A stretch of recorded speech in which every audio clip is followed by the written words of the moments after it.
There we go.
Hello, and welcome to Mr. America, the Bearded Truth, covering political and social issues one liberty at a time, with entertaining insights of current events and important discussions on topics that affect us all, shining the torch of liberty and brightening the future by bringing libertarianism into our everyday life. And now, your host, the friendly neighborhood libertarian, Jason Lyon, Mr. America, the Bearded Truth on Muddied Waters Media. Oh my goodness, here we are. I am so incredibly excited for today, as I'm trying to not have more technical issues than what we already did. So today, without further ado, we have an amazing show lined up for you. I've got an incredible woman, Superfan Sarah Anderegg, and we will be discussing the mindsets and the process of actually starting up a small business. Oftentimes we talk about what a small business is, but those first baby steps, if you're looking to do that in your own life, means that you got to have a little understanding of what's going on around you in order to become successful in that. So Sarah today is going to be joining me to make sure that that is going to be a huge success when you take those, because it is a huge undertaking. But before we get there, we do have a little bit of housekeeping that we got to take care of. Of course, the big thank yous. Thank you to you for coming in here and checking us out, whether it's on Facebook, YouTube, Twitter, Twitch, Float, wherever you're watching us live. I appreciate it so much. And if you guys are checking us out on the podcast after the fact, that's amazing as well. Find us everywhere and anywhere that you can. Make sure you're giving us those good 5-star reviews. Give us every bit of love and support that we've been trying to give to you. And we'll continue to keep bringing you that great, wonderful, muddied content. Speaking of great muddied content, if you want to be if you want to be a part of the exclusive group helping out the Muddied crew, you can head on over to anchor.fm/muddiedwaters/subscribe. This is going to get you a part of our exclusive group where you're going to get exclusive content. You're going to be a part of our Facebook group, which is amazing. You're going to get exclusive podcast where no one else gets to hear this. This is going to be things from Muddied America. If you haven't seen that recently, Matt Wright and myself coming together and making some good content for you guys. You get to see Spike Cohen as he campaigns around the country and does amazing things, such as what he just recently did in Gastonia. So we'll see events like that populating throughout that. So if you want to be a part of this, you want to help us grow, help us be able to make a movement or help grow this movement even further, head on over to muddywatersmedia.com/subscribe. And of course, if you're looking to get some merch for the Muddy Waters team, you can go on over to muddywatersmedia.com/store, where you could be repping the greatest podcast platform known to man. And before that, and before we bring on the amazing Sarah Anderegg, we got to, of course, give a couple thank yous. Thank you to Kelsey Lion Designs for the products that she's been bringing. When you're talking about starting up a small business like what we're doing today, you're going to need logos. You're going to need to have a brand. You're going to need to be able to market. And Kelsey Lion Designs helps take your ideas, takes it up to the next level, and ensures that you're going to be successful in this. So if you guys want to head on over to KelseyLionDesigns.com, use the code Muddied Waters. She's going to give you 10% off. It is going to be phenomenal for your business and for whatever it is that you're doing. You don't have to do this just for, of course, just a business. You could do this if you're campaigning, if you're looking to have a wedding, if you're looking to find a lovely bride or groom and you want to design the invitations and everything else, head on over to KelseyLionDesigns.com. Drop her a line. She'll take care of you. It's going to be amazing for you. I promise. We're also going to have the one and only Jack Casey. He's got to get some love today.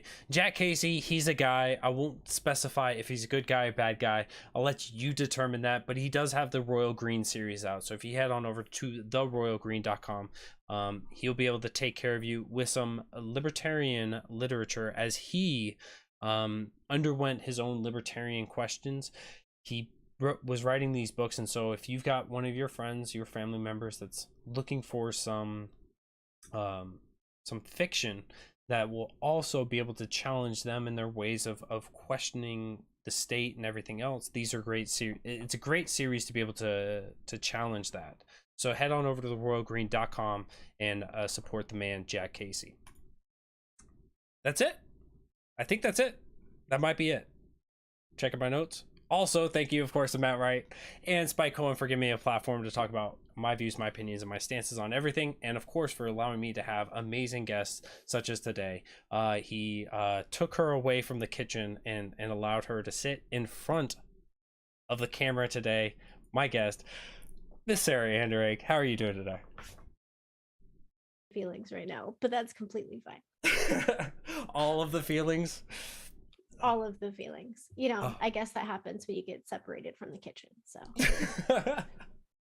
I'm so glad that you're able to join us today, Sarah. It's always a lot of fun sitting down talking with you, and today I've been so excited for this episode. I had to kick you a week later from last week where we had this scheduled, and I apologize for that, but this week we get to finally talk about it in small businesses. So before we do that, I do know that you have been incredibly busy with not just your own personal life, but on the business side of things. And so would you mind sharing with us a little bit of what you've done in the past and everything else? Yeah, absolutely. So I always have something going on. I work a regular 9-to-5 job, but on top of it, ever since I was little, I was always trying to come up with ways to do something on my own and hopefully get back to doing something on my own full time within the next year and a half.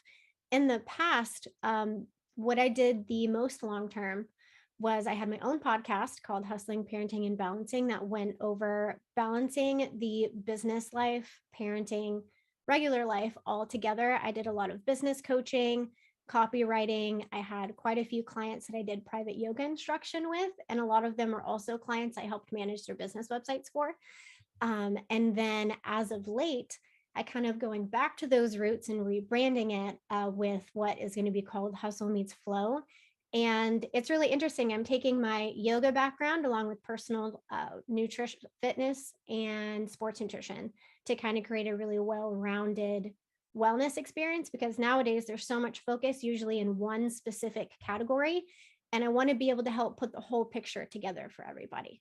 Wow. That and candles are still going on. I'm still going to bring all that back in too. The candles will just, as you're working out and everything else, just help fight the muskiness. Yeah. It's a They're gonna phenomenal. adapt. Yeah. I'm gonna make spa type ones. It's cool. It's gonna adapt with whatever else I do. Oh man, I'm so excited for that. It's so amazing because I've seen you over the last couple of years and your adventures, and I saw you speaking at the SCLP convention this last year. It's phenomenal. Just the marketing mind that you have and understanding how things are playing together, and seeing you start new ventures. I know that they're always going to be successful, and it's incredible for that. And so I'm excited for kind of this conversation, because I think as we look out at America, as we look at the world, really, there's a little bit of doom and gloom hanging over our shoulders, and concerns for this.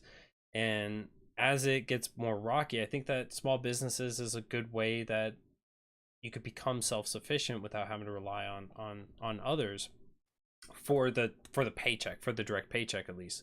And so I wanted to, as you're looking to start up a, would you call it starting up, or would you call it like just re-envisioning kind of what you've been doing? But as you're doing this, kind of, would you be willing to walk us through the process of, I want to start a business, where do you go from there? Yeah, absolutely. So pretty much just from the origin point of I want to work for myself now. Yeah.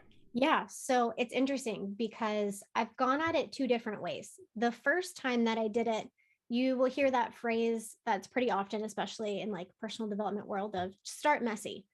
If you're going to start, just start messy. It's fine. It doesn't have to be perfect. And while that is very true, I think if I had been a little bit more strategic the first time around, it would have stuck a lot more.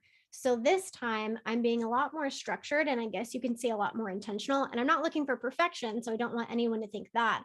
But know what you're doing. Have a solid background going in. So as soon as you think, I don't want to work for anyone else anymore, I want to work for myself. Of course, you have to have the idea of like, okay, what do I want to do? We can even just use for the example being a personal trainer. So okay, you want to be a personal trainer. The first thing you need to do is educate yourself right off the bat. It can be so simple to be like, okay, I'm going to go ahead and start trying to get clients now before I even have my certification. And it's not the worst idea, but it's definitely not the best, because if you jump into it right off the bat without making sure that you have the background and the education and whatever it is that you are going for, you're going to be met with a lot more challenges. And the chances are you're going to have more severe imposter syndrome, which is something that we all get and is very normal no matter what your background and education is in that field. But that's going to be a lot more intense. You're going to get more easily discouraged, and the will to keep pushing just kind of slips. So before anything, do your research, take your time. No matter how old you are, whether you're 25 or 50, you have time. So slow down, don't rush into it, have that education. And then this is where it was a bit different for me the first time versus now, is I'm working with Kelsey, which is amazing. I'm very excited about it, in branding. And it's funny because that's something that kind of where this just start messy comes from. A lot of the time it's like, just throw up a website. It doesn't have to look perfect. And no, it doesn't. The first time I did it, I did my own branding, which is really funny because I was fantastic at doing branding for other people. Yeah. But when it came to myself, I really was just like, I'm just going to throw something together. It's fine. And I really wish I hadn't done that. So this time around, I am making sure that I take the time. I wanted to launch everything sooner, but again, not perfection. But if I can launch it the more structured I can, I want to go about everything the right way. So Kelsey is working with me to make sure that my logo and my branding and my social media and everything is cohesive and gives off like the vibe that I'm really wanting it to, because I want to make sure that before I even get going, I'm attracting the ideal client. So those are the base starting points that I would start with. So I think you hit a lot of really important topics there, and if I could just go over some of those. So yeah. You don't have to be perfect. Try to understand a good bit about what market you're jumping into. Know your audience, and then have a vision of how you want to target them and why you want to target them. Is that yes? Is that a good way to think? Yeah, you've got to paint a good picture of, okay, so you want to be a personal trainer. Well, what kind of clients do you want to work with? Do you want to work like specifically one of my education certifications I'm looking into now is sports nutrition, Hmm. because I know that I want to work specifically with people who already have established routines. They already have broken the bad habits. They already have the determination, and it's just helping them get to that next level. If you want to work with people to help them lose weight, going through basic nutrition and dietary certifications would be perfectly fine. So you have to know who you want to work with for marketing purposes and also educational purposes too. Wow, it's such an important thing. Because I think when I talk to a lot of people looking to start up a new business, they just say, "I want to target everybody," and it's like, how do you target?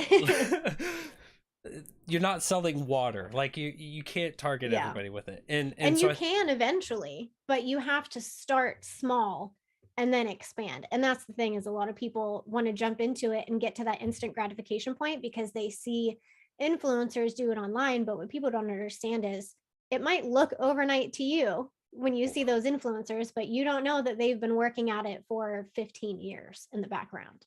yeah, yeah, that overnight success. I feel like maybe us as millennials, we drive to have that, and we eventually just start kicking the trash cans or start punching the walls, and we're like, we've been doing this for like 3 weeks. Why don't I have 1 million followers on Twitter? Why don't I Instant have? gratification or nothing. Yeah, exactly. And I think that it's another good point there of patience, good work, good work Yes. ethic, good drive, and patience. That's incredibly important. You spoke about that when you're talking about making sure that you get it right. You have to be patient with it. You Yeah. can't rush it, because if you rush it, you're gonna make mistakes. Some of them are gonna be big mistakes. Some of them you can be looked over, and that's part of that messiness. But so there's a lot going into just the mindset of starting off a business. Clearly, um, what as you've been doing this, have you had any big influencers or any big things that have been a good guidebook for you, or has this just been through a conglomerate of things? Yeah, so I am a personal development junkie, as stereotypical as that might be. Audiobooks, podcasts, hard copy books, whatever. There's a few different books that have been very important to me and a few different influencers. One of them is Gary Vaynerchuk. He is New York, you already know. I love him. I love him so much. And something that he talks a lot about that I wish more people understood is a lot of the time people want to be successful because they want whatever they think their end goal is, but you have to enjoy the process of whatever you're doing. Because if you just want to get to that end goal, let's say you, first of all, if you just want that, chances are, to be 100% transparent, you probably aren't going to get there if you don't enjoy the process. And if you do, it's not going to be in the best of ways typically. But let's say you get there. Now what? Yeah. What purpose do you have to keep going? What purpose do you have to keep growing? So it's really important that you enjoy the process. So he is someone over the last like decade I've just consistently followed. However, there are a few different books that have made a very large impact in my life. One of them is from James Clear. It's called Atomic Habits. It's a very interesting book. And even if you're someone who's not invested in business and doesn't want anything to do with business, it's very helpful for just your day to day person, because it goes over habits and why we fail a lot of the time in trying to create new ones, because we think we have to reinvent the wheel and say, okay, I want to start, I want to be a healthier eater and I'm not going to eat a single donut ever again for the rest of my life. When really the way that you become successful in building those habits is making them stackable. He talks about habit stacking, and he talks about really the big game changers come from the very tiny things that you can tweak and adjust in systems you already have going and slowly build those up from there. And that's something that has translated vastly in my personal life and in business, because it's those little tiny habits that you can make changes in that set everything off. Wow. I love Gary Vee. I can't get over him. Yes. I still, like, if I'm on TikTok, if I'm scrolling through, I'll see a Gary Vee. I'm like, I have to watch. This dude just exudes He's so influence. motivational. Yes. There was a really great someone asked him a question once and said, you know, what is your motivation to stay like healthy and like fit, whenever it comes to like your personal fitness. And he looks this person dead in the face on stage and goes, well, I can't have business if I'm fucking dead. And I was just like, very blunt, but like sometimes that's all you need, is that Yeah. really blunt kick in the butt. So yeah, he's great. And while we're talking about like some points of influence, this might be a book that you might enjoy as well, but one of the books that's been most influential for me for relationships, and this is a big part of small business and this is a big part of everyday living, is Leadership and Self-Deception. And this book is just about the way that we look at how we interact with other people. So as you're a small business owner, eventually you're going to need to hire another employee. How can we be able to make every interaction with others around us be a profitable one? How can we make it beneficial to both sides? How can we, be able to have others desire to be able to achieve more? And so Leadership and Self-Deception is just it's an outward book because it changes the way you look outward, but it's all about looking inward and how we can grow within ourselves. And so that's been a book. Yeah, it's a fantastic book. I've actually got 2 copies, so I'll probably send one down for you and Matt. Well, but for me, I would read it. Matt wouldn't read it. I would give him the cliff notes. yeah, it's so impactful. I would challenge him to read the first chapter, and then if he's not like wanting to read more, it's just, which is weird because I think that when it comes to reading influencer books, if you don't get hooked at the first chapter, like it's hard for you to keep going through them, because it's like, yeah, I want this self-help, but I want you to help me want this. Yeah. And help me want to help myself. Yes, exactly. And so I think that that's a fantastic way. So we've gotten through kind of the mindset model. We've gotten some of the big influencers that we should be looking. I'd lose that challenge immediately. Looking at the mindset of how to get it started. Now, I think that once you get through and you've got your website up, you've got your product starting to go out a little bit, you've got, you're in your baby steps, your infancy steps of having a small business. Where do you move from that process? Like, looking at LLCs, looking at like different legal protections for yourself. Can you walk us through kind of that mindset of from the infancy to now, moving through the toddler stage, if you will? Yeah, for sure. One of the more simple things when it comes to that is something that you should do from day one, but it should be a priority all the way through until the day that you retire. And that's really making sure that, and I'll get to the LLC thing too, but what's really important, simple wise, is making sure that your brand has a specific voice and that you're building brand recognition. So being super active in social media, and don't just sit there and think that you can post, but you have to actually engage with your audience, and you have to interact with them and go to their profiles and engage with them and see what they're doing, see what they're asking questions about, what they need, what are they posting about? Because one, that helps you build content, but it helps you know how to better serve your community. And something that you learn very quickly is you can't just put your offer out there and expect people to take it. Another book that Gary Vee wrote was called Jab, Jab, Jab, Right Hook. And you have to give a lot more genuinely, not just half-assed. Because if you do, your audience will know. They will know like that if you don't mean it. But with intention and genuine caring and wanting to give without expecting anything in return. Make a lot of free offers, put stuff out there online, offer things to your newsletter. You have to give a lot. And once you do that, it will come back to you tenfold. As far as the LLC goes, doing an LLC is something that some people will say to do once you've already gotten a few clients, once you're already starting to make money. In all seriousness, depending on your state, you have to take a look and see, but registering as an LLC is not incredibly expensive.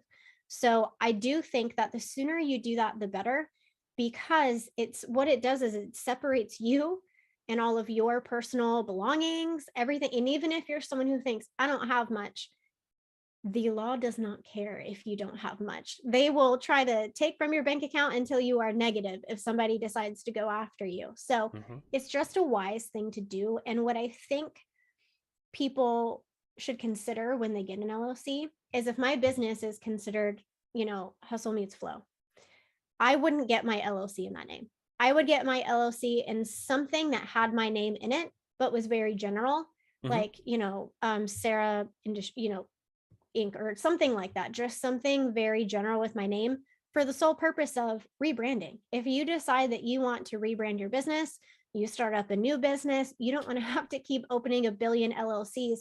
And even if you open up a separate business, you can operate under all of those under the one LLC, but it just makes it a lot more simple for housekeeping purposes if you have it under something more basic. Wow. I Yeah. never even And I thought of would that. recommend doing it sooner as opposed to later once you're already making money nowadays. And that's just because now, like you said, with the kind of world we live in, more and more people are opening up their eyes and wanting to work for themselves. And while that's a very beautiful thing, if you and somebody else who woke up on the wrong side of the bed happen to have a similar idea and they decide to go after you for something, maybe they've got a rich family and they've got the means to do it, even though they're in the baby steps of their business too. So you just want to make sure you're protected. Wow. Yeah, no, those are incredible tips, because I would have never. I would have been like, man, I can wait a while. I'll figure it out. I'll go ahead and sell my first million, and then I'll be like, all right, time to make an LLC. Kidding, of course, but I this seems like, when we talk about this seems like it would be something that would be so daunting and so difficult to get through. And so, but I think that also at the same time, there are so many small businesses starting up each and every day that it can't be that difficult, right? And so it's one of Right. those things that I think that just the determination of people going, all right, this is what I want to do. I've got to go follow Sarah Anderegg on social media to figure out what she's doing. I got to ask her a bunch of help, and I got to ask all these other people for a bunch of help to get those guiding lights just to navigate through. Um, because I view this, and like with what you're doing, you wanted to work in a very specific niche group of, these are people that are already established within the process of picking things up, putting things down, and or within fitness, of course. Right. But you know that's so incredibly important, because when I look at a lot of my friends who are starting up, wanting to be personal trainers, they're looking to take somebody off the streets that's not into it. They're like looking to lose the first 40 pounds and whatnot, and they're grabbing it. And so it speaks to um just the idea of, within a market, we call a lot of markets saturated, but there's so many different niche markets within those that haven't been tapped into, and so the opportunities are really out there. And so if you guys find something that you're passionate about, um and you're looking to take a hold of the market, you got to be a small business before you could be anything else. And so this is why, of course, I brought Sarah on for this conversation, to help you get into that and to tap into that. What other big tips have you learned from, maybe not Gary Vee, or from Gary Vee, that have really been impactful for the mindset and for being able to push you to drive to continue to start in this? I would say something that I wish I had done the first time is don't be afraid to reach out to other people in that field. A lot of the time we feel and will view other people in the same field that we are in or want to go in as competition. When really me and you both might work in sports nutrition, but I might specifically just train people who train year long for Ironmans every year. And you might specifically train people who are going to do fitness lifting Yeah. competitions. So never be afraid to reach out to other people and sit down with them and have a conversation. You can find them by doing a simple search on social media, by looking up hashtags, by scrolling through TikTok. It doesn't take much to find someone. And more so than not, every once in a while, you'll find that one person who's kind of a gatekeeper, but don't let it discourage you. More people than not are very willing to sit down and talk to you about lessons that they learned in the beginning, things they wish they had done differently, things that work really well for them, habits and systems that they have in place. So doing that is really great, because it's one thing to have a support system of people around you. Like Matt is very supporting of everything I do, and I'm so grateful for it because it makes a big difference. But it's a little bit different when you are able to have a support system from people that are within the job category that you're wanting to function in. It's like building your own community, and doing that is a really big motivator, because when you are having those tough days of, man, I really don't think that I can do this, reaching out to one of those people that you have been able to confide in and ask questions with, they'll be able to talk to you. And I think that is one of the most important things that you can do. That's so incredible. And I think like that's for like podcasting, right? I go out there and I talk to other podcasters. I watch them. I see what they do. I don't know if they watch me at all, but regardless, you know, we're able to build together, and we don't see it as like one pie. We're just all taking a slice of the pie, but rather how big can we grow our own pies? And so clearly it's like that for every market out there. So don't be somebody hoarding your own pie.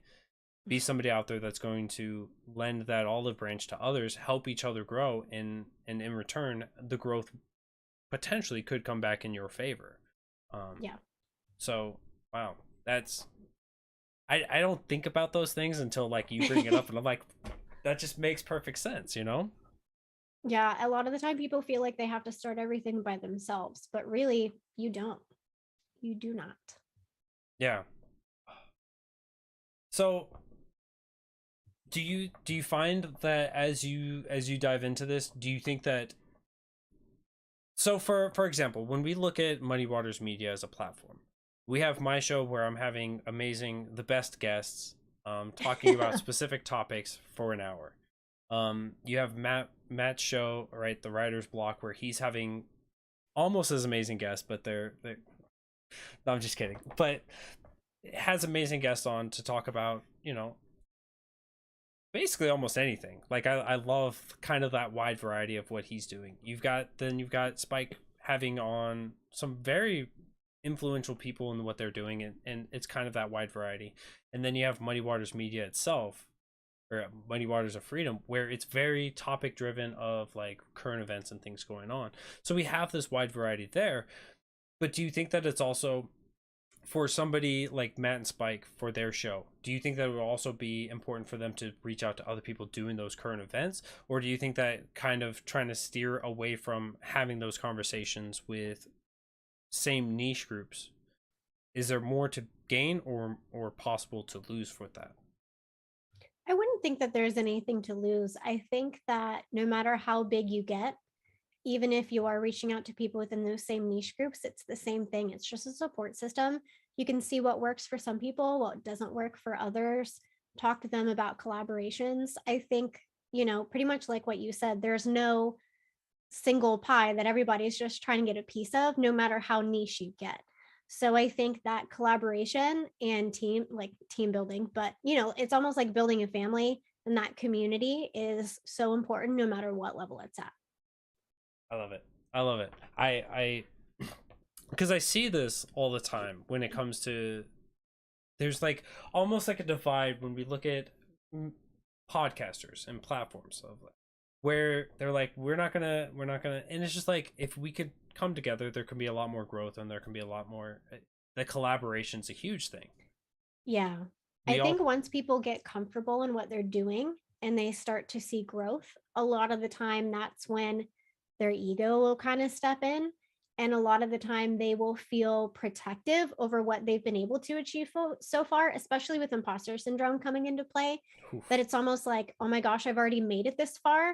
I'm going to keep this. This is what's mine. Like, I got here by doing this. I'm not no one else can touch it. And, the ego kind of steps in and blocks it. But it's important to just keep building the community. So I've suffered with this, and you've mentioned it a couple times now. Imposter syndrome. Yeah. What is it, and how have you fought it in your own personal life? Imposter syndrome is terrible. It is. So pretty much, no, it's awful. So no matter what idea you have, even in a regular 9-to-5 job, it doesn't have to be something involving entrepreneurship at all. Like even in my normal 9-to-5 job, it's when those thoughts creep in, you might go from being super stoked and super amped and filling up half of a journal of all these great ideas that you can't wait to tackle. And then it sinks in maybe how big it is, whatever it is you want to do. And then all of a sudden you get those thoughts of, oh, well, who am I to do this? I'm this big. I am this big, and I'm this one person in the world. No one's going to care what I have to say. Like, people are going to think that it's stupid. Why should I even bother doing this? it's kind of just like all that internal negative self-talk that kind of creeps in and talks you out of it, and like invalidates you as being a Yes. voice in whatever that field is. It's really tough, and it's one of those things that, and this is the wellness teacher in me, and as cheesy as this sounds, I know typically a lot of this community may make fun of me for this, but it's true, is when you feel those feelings, what has worked a lot for me is I just let myself feel them. Because if you try to fight it off, I know it's a very different thing, but if you are constantly, and this goes to a lot of any negative thinking that you might have, if you're sick and your body's not feeling well, and you know that you're prepping to go run a 5K, are you going to try to force your body to go train anyway if you have 102 fever Oof. and you're Nope. sick? No, you're going to let yourself rest, deal with the sickness while it's there, and it's going to go away a lot faster. So that's what I do anytime I have imposter syndrome. I'm like, you know what? I'll just kind of sit in those feelings, let myself think it, let myself feel it for a minute. And I allot myself that time to kind of have a little bit of a pity party, maybe for 30 minutes or so. And then what I will do is I'll sit there, and this is very cheesy and I'm very well aware, but it works, and it works for other people, is actually remind yourself everything you've done and how far you've actually come. It's really easy to forget, but if you sit down with even just a piece of paper and write out, like from day one, when you even thought, I want to have a podcast, write down everything you've accomplished from there, and then you will very quickly feel a lot better and feel a lot more confident, and remind yourself, like, I posted something about this on social media today, you might not be where you want to be right now, but you have come so far since the origin. And I think Wow. when you do that, it helps kick it in the butt. Wow. No, that so we're talking about small businesses, becoming an entrepreneur, taking on your own, and then therapy session for Jason, because I love it. Free coaching session live. Yeah, it's incredible that you talk about that, because I think I've made it apparent for a lot of people that I suffer with that, and a lot of people suffer with this, in the podcasting world, in the professional world, in the personal world, right?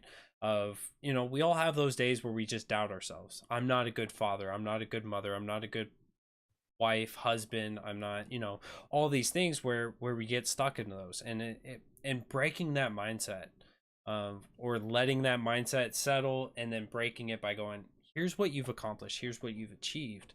I mean, I haven't seen any better way of doing that. As I sit here and I struggle, and it's like Friday morning, 11 a.m., and I've got like an amazing guest coming on 2 p.m. today, and I'm like, how can I have somebody come on and talk about this stuff? I can't start up a new business, I can't do all these things. And then I go, wait a minute, I have a podcast.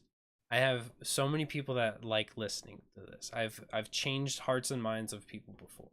I've been able to do this. And so, are there areas I can improve upon? Of course. I'll find ways to improve on those. But in the end of the day, I am so much better than I was before. I belong. I deserve to be here, and I'm going to continue to better myself so that I can show it to others that I am here for a reason. And that mindset, exactly what you're talking about, it's empowering. It's so empowering, and it's so necessary for all of us. And so I struggle with it week in and week out. Here I am. Yeah. But you've got the key to it. So it's tough. As long as you just said it, you're trying to be at least 1% better every day. So you got to give yourself some grace. Oh, that's the difficult part. So for some of us, but so we're no longer imposters. We've got this small business started up. We early on got our LLC. We've got a brand out there. What specifically is a brand? Because a lot of people think that it's just, here's a logo and it's got this theme, and then I have a website that kind of has a similar theme. Like what specifically is a brand? Okay. So the best way to describe what a brand is. Okay, so let's use this as an example. Chick-fil-A.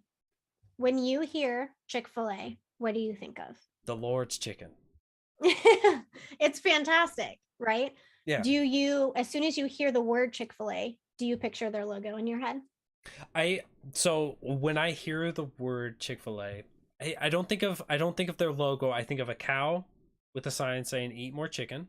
I think of My pleasure from when you say my thank you. Yeah. And I think of the most efficient fast food line in the history of ever. Yeah, absolutely. And if someone asked what their logo looked like, would you know what it looked like? Oh yeah, absolutely. And you pretty much know what their uniforms look like. You know what their cups look like. And exactly what you just said speaks volumes to the next part I was going to bring up. You immediately think of all those signs with the cows. They're them saying my pleasure, the best service. That's what a brand is. And that's what a really strong brand is. A brand is it's your business standing alone and having its own voice when you're not there speaking for it.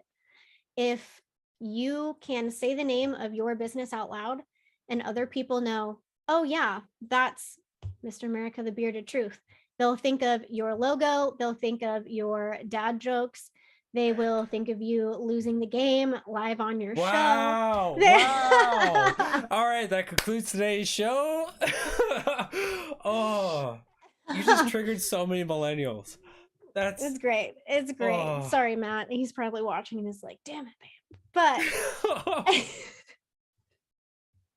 in all seriousness though, it is it's your brand being able to have its own voice and stand out without you speaking for it. So yeah, I had to. You do it to me on a consistent basis, Jason. I had to.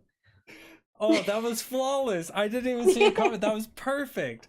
Matt in the comment section said, wow, that's so mean. That was brutal. That was like top rope. That was It's because I love you, Jason. It's beautifully done, like but sisterly love. It's fine. But I normally would extend like opportunities to come back in the future, but this is if I didn't do it to you, can you honestly say you weren't going to do it to me? It didn't even cross my mind. Unless somebody made a comment that said Lies. game or something like that, I was gonna let it lie. It was gonna be a beautiful day of harmony, of growth, and of me losing the game now. That's Yeah. where we're at. Yeah, I had to. Oh, so branding of Mr. Yes. Merca, the Bearded Truth, losing the game, and Yes. so correct me if I'm wrong, but it's also when we talk about in the sphere of kind of the branding of, let's say my wife works on a non-political, non-partisan organization that raises funds for a specific organization.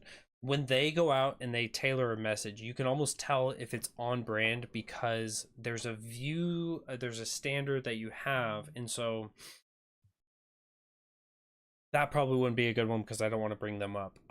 So for us, for Muddy Waters Media, if you were to see a message, a comment from Muddy Waters Media on a Facebook post on a police or an ATF, you would kind of expect that it would be, for it to be on brand, it would be ATF, you're an unconstitutional entity, you kill a bunch of children in Waco, Texas, yada yada yada yada.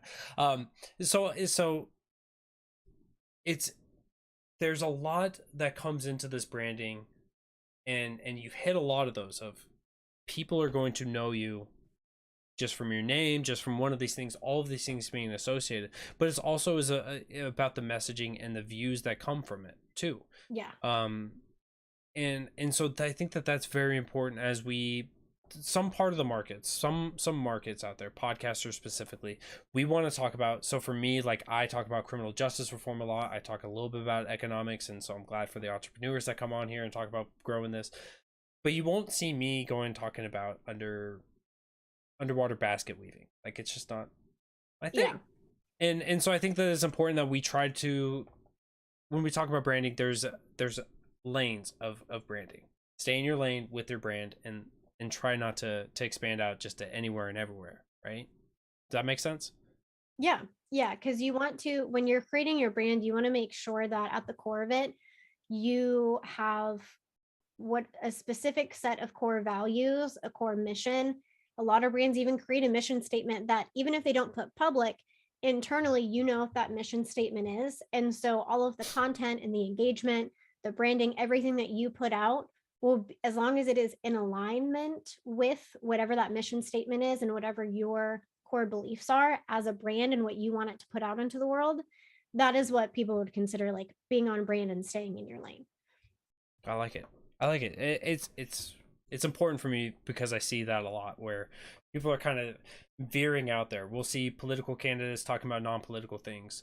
We'll see businesses that are in fast food talking about, you know, sex workers. I'm like, as soon as you get into the social aspects, the social issues of today, the cultural wars, you kind of are cutting yourself off. And I think that this is an important thing, that you want to have an opportunity, regardless of your own personal inflections or views, that you want to have as big of a market share as you can, and that's by not cutting it off from others who would disagree with your personal views. How would you as a business owner be able to grapple with that, to make sure that you're out there providing the best image and portrayal of your own business?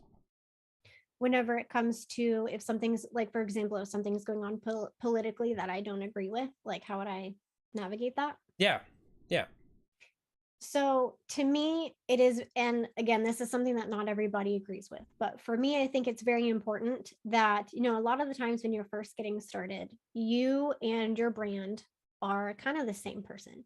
A lot of the times you'll start out just social media wise, we'll say, doing everything from your own Instagram. And once you grow to a certain point, people will get their own. I think that, and this is something I didn't do the first time that I am going to do this time, I think that it's important that you create some sort of separation between you and your business entity, kind of like how you would with an LLC in a way.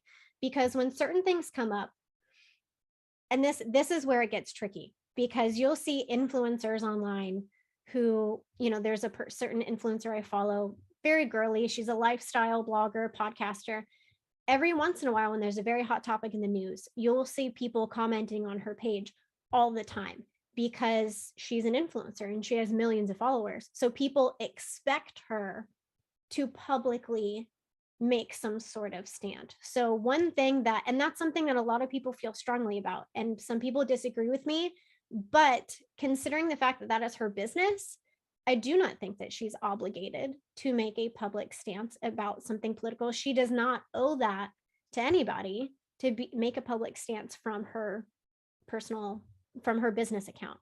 If she wants to make a stance on that personally from her own account, maybe internally, or maybe she, you know, a lot of people say they vote with their dollars. Maybe that's something that she does, or she donates money to an organization. Just because you're not being loud and vocal and super public about your support of something doesn't mean that it's not just as valuable. So creating that separation, knowing that as a brand, you are not obligated to make a public stance about something, and know that even if you do it personally, just because it's quiet doesn't mean it's any less impactful. yeah. No, absolutely. I think that that's very important, because as we get into so many of these hot topic across the country, and so many things become so relevant to so many of us, and a lot of us have grasped a hold of it, and we don't want to support people who disagree with us, and we've kind of seen how cancel culture goes about. Sometimes understanding that you're not obligated to speak on it, as you were saying, is the best thing that you can do for your brand, for your business, especially when it's outside your lane. And I think that that's a message that I see so many people kind of failing at. They want to get in because they're so driven as their personal views are being offended and being aggressed upon, that they have to go out there and they have to use every leverage. And you'll have somebody who maybe doesn't agree with you, or just doesn't like the topic at all. You've now turned them away, and as we have so many opportunities, it's going to hurt you. Another thing with that too, though, is you can, when it comes to the whole voting with your dollars thing, you know, when it comes to specific causes, if there's something like, you know, human trafficking or something that is maybe more prevalent in the news, you know, some businesses will take a stand that way, where they may not as a person, but they'll say, you know, for the month of April, 80% of sales from XYZ are going to go to this organization that helps this. So doing stuff like that, you know, that's another way to make sure that you're being somewhat proactive with it. But yeah, a lot of the time people just expect you, having a platform, to be vocal, but knowing that there is no pressure, you don't have to do that. Yeah. And that last one though, that was an incredible thing of how can you show you know, the good faith of you be a customer for me, and I'm going to help provide for an actual need out there in society, whether that's, you know, donating to a cause, donating to an issue, donating as an emergency relief to things. This is something that can really help build your brand as well, of like, everybody wants to help. And if you're getting something that you need while also helping the cause, it's a good brand builder.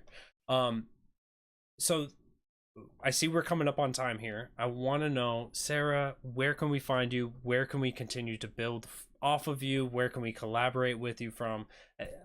We got to hear it all. And I'm sure that we'll have you back on to talk more. But and I won't make you lose the game next time, I promise. You have better not. But as of right now, I am the most active on Instagram, and my Instagram is just at Sarah Anderegg. Very lucky I was able to just get the handle at just my name, and I'm clinging to that one forever.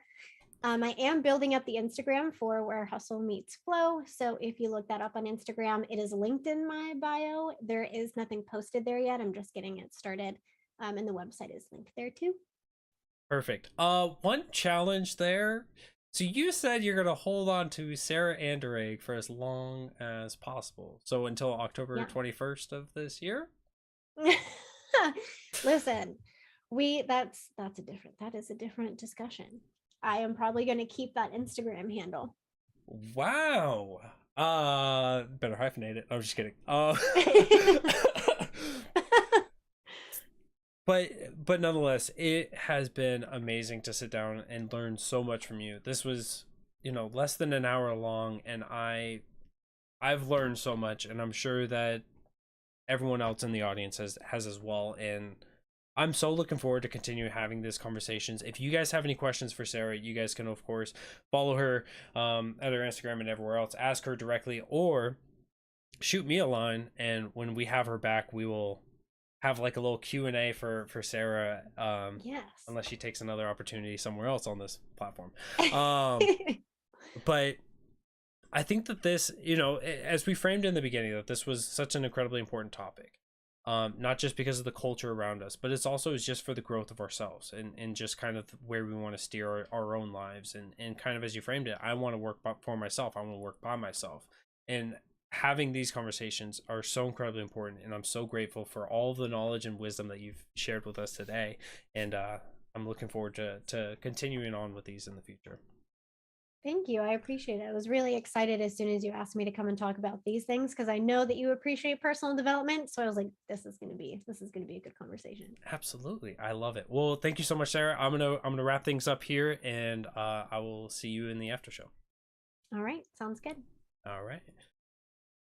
Ladies and gentlemen, what an amazing guest. Sarah Anderegg is always fantastic in everything that she does, and Matt Wright will absolutely confirm that without any bit of denial. Well, as we're wrapping up just this show for today, I do have to tell you guys that there's a second episode of Mr. America, The Bearded Truth, tonight, 6 p.m. Eastern, so just in a couple hours here, just in about 3 hours from now, we're going to be starting up. It's going to be Todd Hagopian.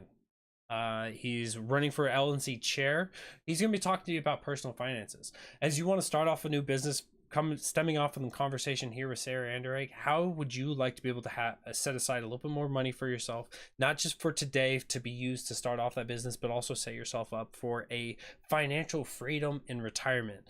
So join us tonight as we sit down with Todd and have an incredible conversation around that. And that, again, that's 6 p.m. Eastern. You're getting a double header for me tonight. But then following up next week, Tuesday night, we're back at it with the Muddy Waters media team there, Matt and Spike, as they traverse the Muddy Waters of freedom. Wednesday night will be Spike Cohen, My Fellow Americans, and of course Thursday night will be Matt Wright with the Writer's Block. All of those will be at 8-ish Eastern, so make sure you guys are tuning in. And thank you guys all once again for joining in tonight, or today, and signing up, hanging out with us, whether it's on YouTube, Twitter, Twitch, Float, Odyssey, wherever, however. Oh, so there's the other thing. So this Thursday will be the Muddied Zoom. So instead of Matt Wright with the Writer's Block, you'll be able to, if you're a subscriber at anchor.fm/muddywaters/subscribe, you'll be able to be a part of the Muddied Zoom where you get to hang out with Matt Wright and Spike Cohen. I will try to hop in there for a little bit as well. We'll see what's going on Thursday night. But you'll be able to hang out and talk about whatever it is that they want to talk about. And they being you guys and everyone else. So make sure you guys don't miss that. But make sure you guys don't miss tonight, 6 p.m. I'll have Todd Hagopian. And then the rest of the week is going to be amazing. And I'll see you guys back here next Friday at 2 and I believe 6 p.m. next Friday as well. So we're going to do another doubleheader next week as well. But with that, guys, I hope you guys all have a great night, great day at least. And I'll see you tonight. Be well, be good, and keep up the good fight.